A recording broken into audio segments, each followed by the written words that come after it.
Assalamualaikum warahmatullahi wabarakatuh. Baiklah, saya di sini akan menjelaskan tentang tugas database distribusi. Yang pertama, pengertian database terdistribusi. Database terdistribusi adalah kumpulan data yang digunakan bersama-sama dan memiliki hubungan logis fisik tersebar di jaringan komputer. Distributed DBMS adalah perangkat lunak sistem yang mengatur basis data terdistribusi dan membuat distribusi data secara transparan.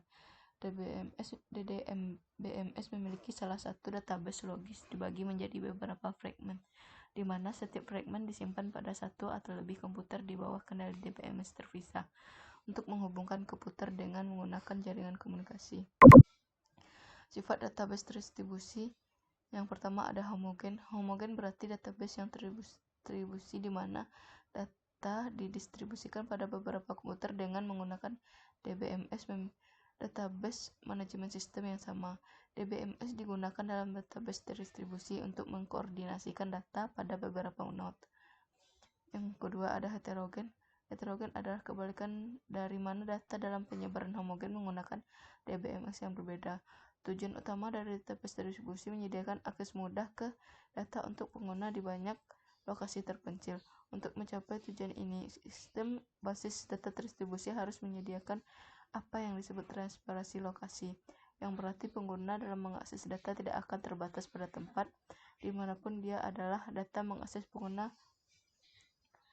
yang dapat. Selanjutnya ada jenis database terdistribusi. Yang pertama hierarki. Hubungan antara data dan dalam database dibuat sedemikian rupa.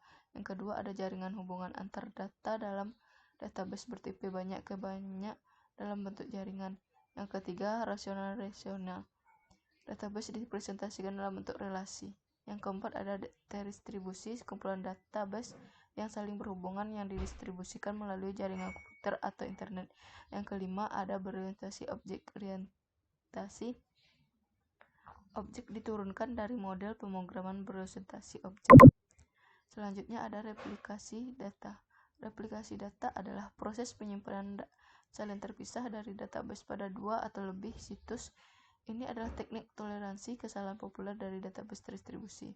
Keuntungannya yaitu yang pertama ada keandalan. Dalam kasus kegagalan situs manapun, sistem basis data terus bekerja karena salinnya tersedia di situs lain. Dan selanjutnya ada penggunaan beban jaringan.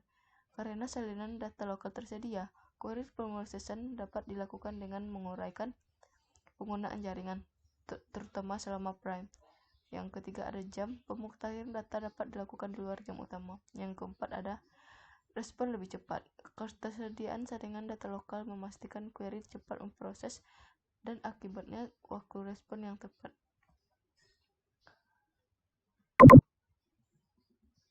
Selanjutnya ada fragmentasi vertikal. Fragmentasi vertikal, bidang atau kolom tabel dikelompokkan menjadi fragmen. Di dalam untuk menjaga rekonstruksi, setiap fragmen harus berisi kunci utama di bidang tabel.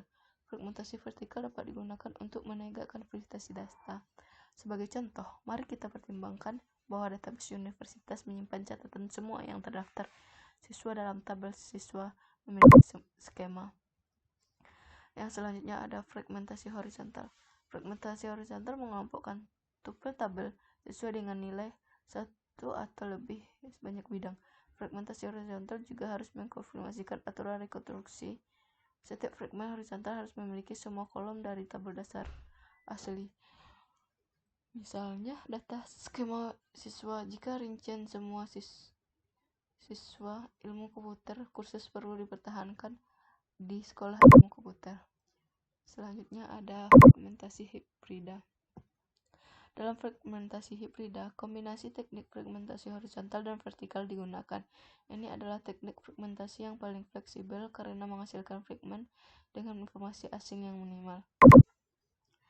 Selanjutnya ada transparansi.